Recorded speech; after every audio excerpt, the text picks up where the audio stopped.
So, as promised, New Year's Eve, we're going to do the best of finds in Antarctica over the last 6 months, basically.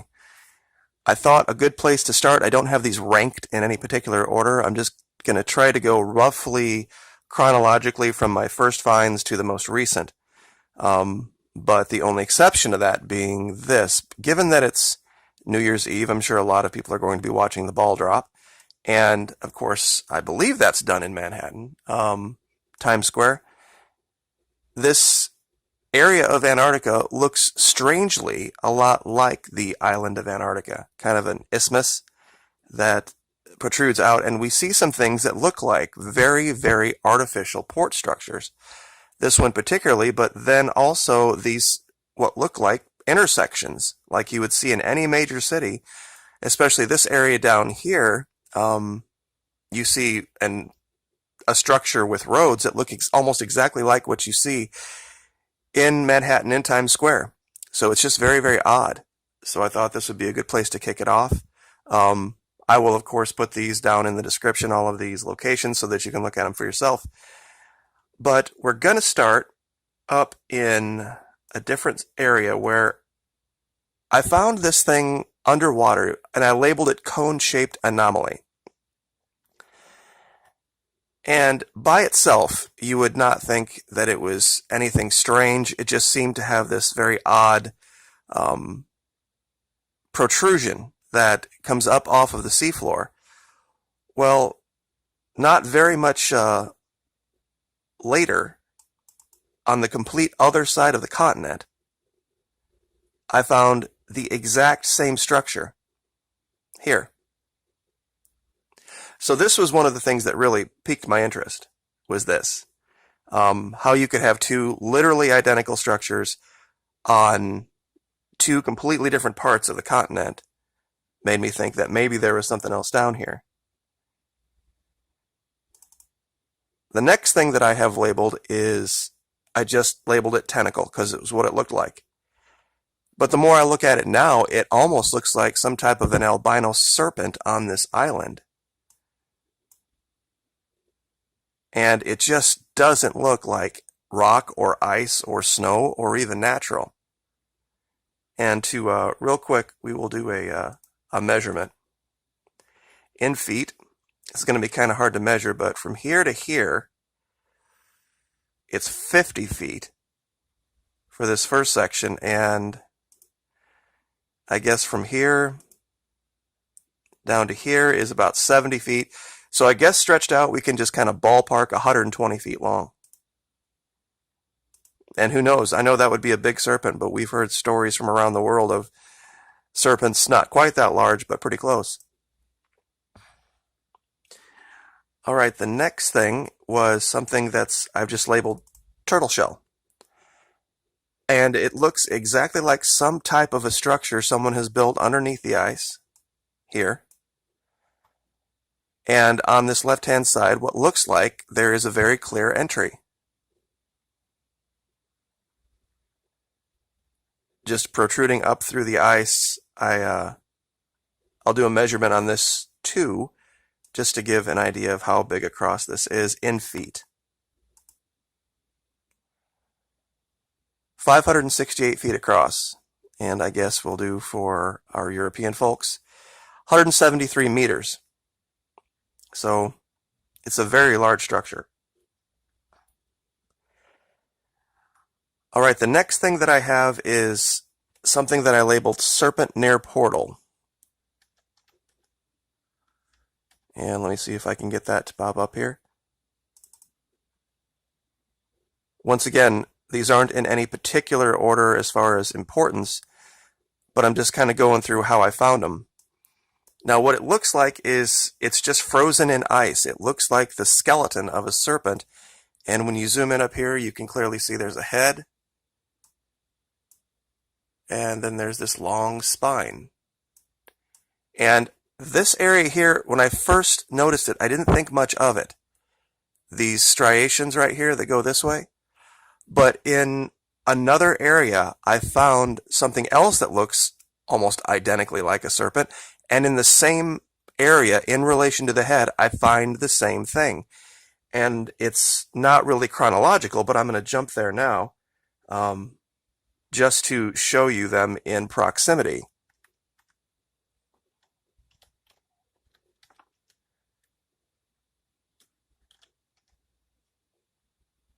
Thank you for your patience. All right. And this one, and it was much later on that I found, I labeled it Giant Snake. And this one is on the side of a hill. It's a little bit different. The head is down here. I'll zoom in close so you can see it. Right here at the bottom where I'm circling, you can see the opening and the two eyes. And then as you follow the spine up in this region here,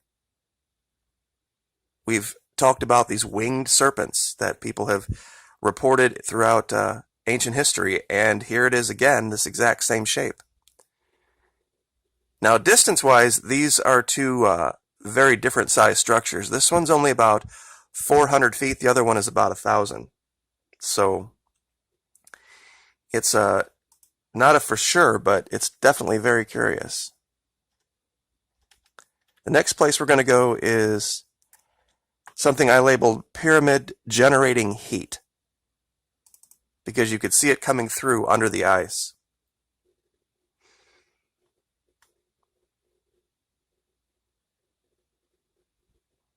And as you can see, this is very clearly a very specific structure, and I don't think there's any doubt that what we're looking at is just not a normal, just a mountain under the ice. There's something very, very different going on. The next place is something different. It was harder to find because you have to zoom in very close to see it. I've labeled it Seated Winged Nephilim. And when you zoom in on this mountain very, very closely, you will see a face. You will see what looks like two wing structures on either side of it, and then two legs. Now, whether this is live or a statue is up for debate, but it looks very carved. It looks very, very different from everything around it. And I'll zoom in a little farther.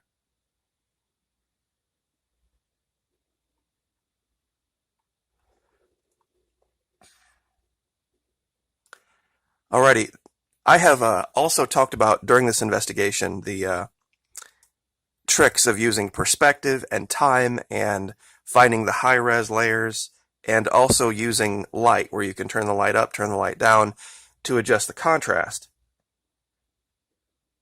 We're going to go to an area that, just for lack of a better term, I labeled it Slaughter Site, and it was something that was covered up in time.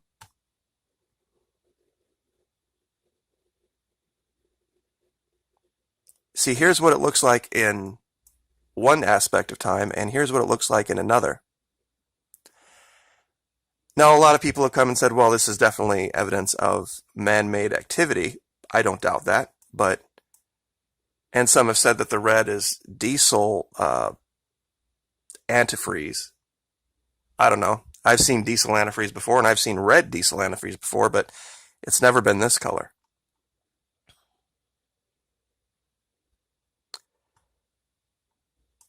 We're going to go back in time a little bit farther to another location that I've labeled Arterial Outlet Ridge. And this takes us back to all the way to 2005 and 2010.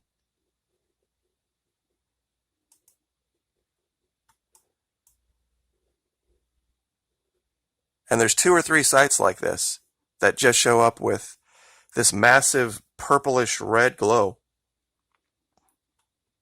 And they're all in this one region.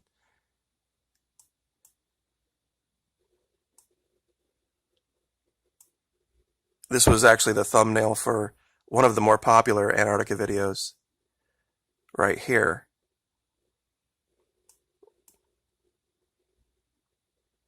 And once or twice maybe, but this entire region was covered that way.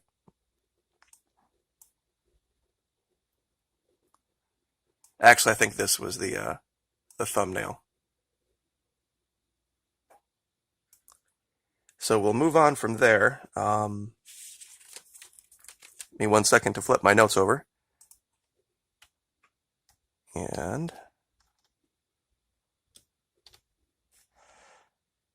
this region shows that exact same anomaly we were just talking about, but under the snow, and once again, a whole nother part of Antarctica to show that it's really not just a trick of photography in one time frame in one area. That was 2005. This is 2012. And as you zoom in, it's a whole nother area, and it's still completely soaked in red underneath all of this ice.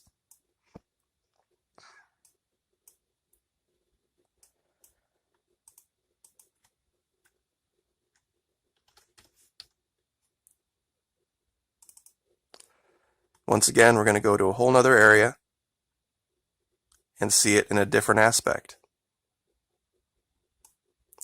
This is in the shadow, and you can zoom in much closer and see this. Some people have said that it's minerals. I'm not really sure about that. I've seen mineral rust stains before, and this looks a lot different shade of red. All right, some of the things that came through, you really did have to look in the shadow to see. And it took a lot of time. During the middle part of this investigation, there were nights that I was spending 5 and 6 hours finding stuff, but let me see if I can get this to, there we go. Thank you for your patience with the camera. I'm not sure why it's doing this. But there's a clear opening of a jaw here, and above it there is an eye. Let me see if I can shut off the overhead light real quick and see if that's affecting the... There we go. Right there, and then of course this also could be just the remains of an ancient fish. Later on we're going to cover one that we found. But you can see an eye here and what's clearly a jaw.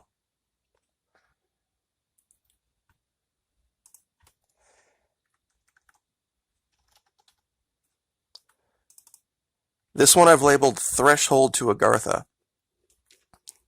just because at the time I was looking into that particular aspect. It's just another one of these portal sites that we've seen that have a very specific shape and look like they are in modern use. Because if they weren't in modern use down here, you would expect them to be covered up with wind and with just the elements, but we don't see that. There's also evidence that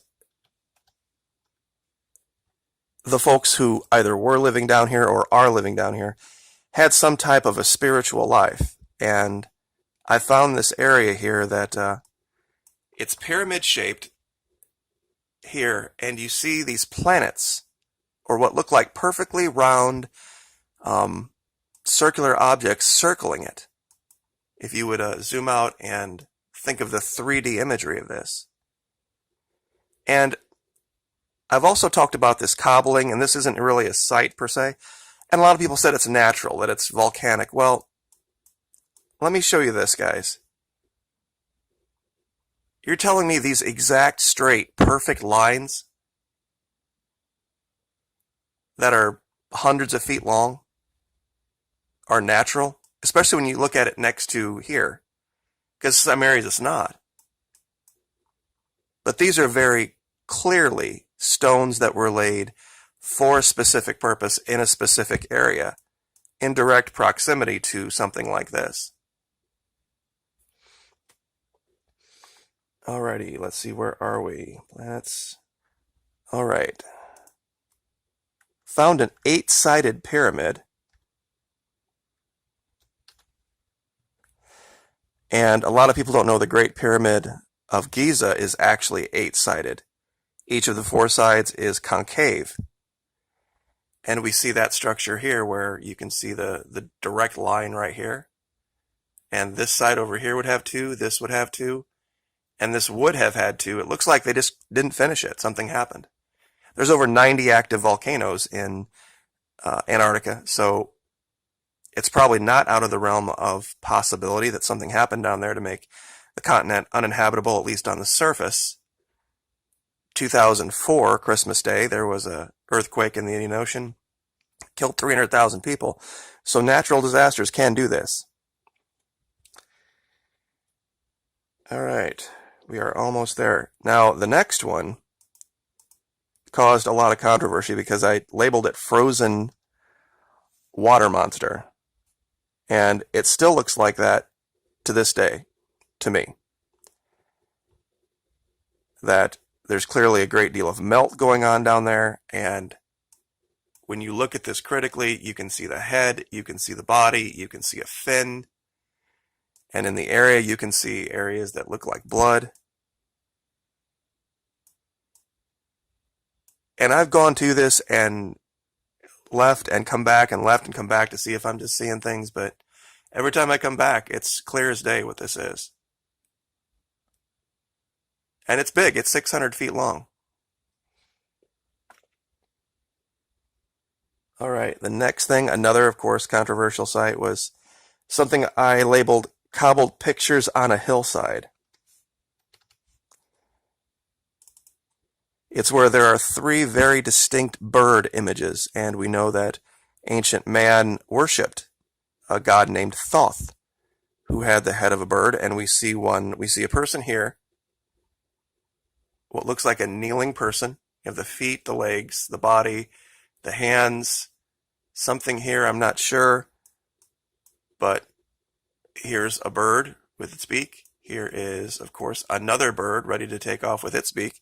And then much larger, up here, is another head of a bird, once again, with a beak. That happens 3 times in such close proximity, I just don't think it's an accident. I think what we're looking at here is an image that was created in relief, meaning that these areas are higher and that's why you don't see snow on them. And also perhaps at the time they were painted. Ancient peoples knew how to use different dyes and inks, and some of those had hydrophobic properties that maybe, water and ice just does not collect on them and cover them. And we also know that ancient man built things to be seen from space. We've seen the Nazca lines in Peru. And we also know that in Egypt, the pyramid structures were laid out in a way that were in relation to the stars. So when you look at this from high above, you can very clearly see this. So for me, there's enough things all in proximity here that make this very unlikely to be natural. We are almost done. All right. The next one is a 2012 craft, looks like in mid-launch. I found one of these portal sites, and it looked like just something was coming out or entering at the exact same moment this picture was being taken. And of course, the shape is very familiar. We've seen this before. And when you look at the shadow of this, you see something very, very unnatural. This doesn't look like just a piece of ice. It's too specific. Alrighty. Another area was something that looked like what might have been a large fallen tree that had carvings in it that also looked like the head of serpents or the heads of snakes. And that's here. This looks like the fallen trunk of a tree that's just buried in the side of this mountain.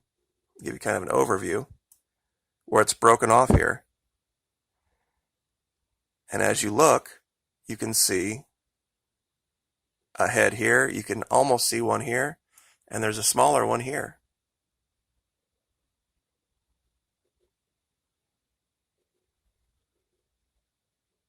All right, I think we're down to our last 3. Actually, we'll do our last one here because one of those I just wasn't sure about, and we're almost at 20 minutes. It's very recent, and I'm sure a lot of you have seen the turquoise obelisk.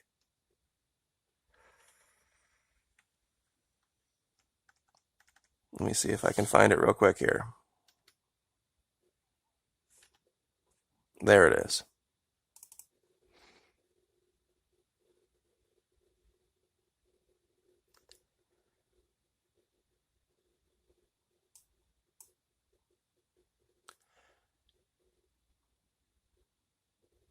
Pretty clear this is a very green, very emerald shape, and to my mind, given the fact that there is evidence that looks like there's traffic to it, disturbed snow all around it, that something is going on actively in the region, whether it's modern man and they've kept it from you, or it's maybe a civilization down there that maybe we know about, maybe we don't know the extent of it.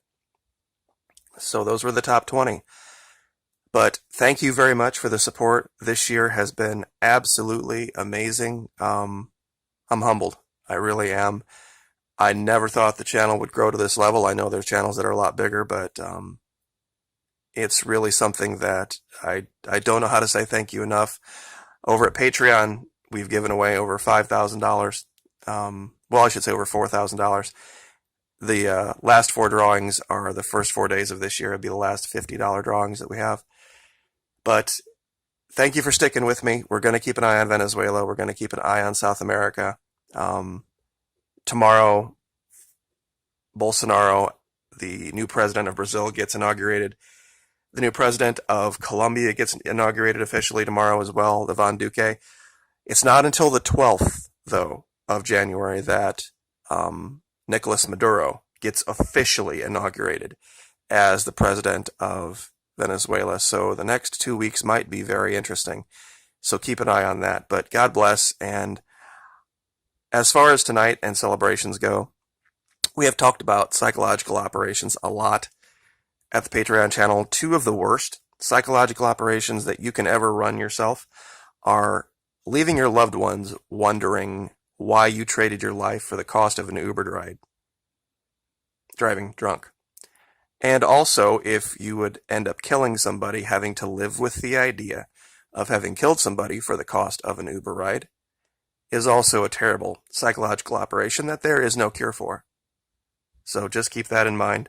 God bless. Have a great year, and we will see you next time. Thanks.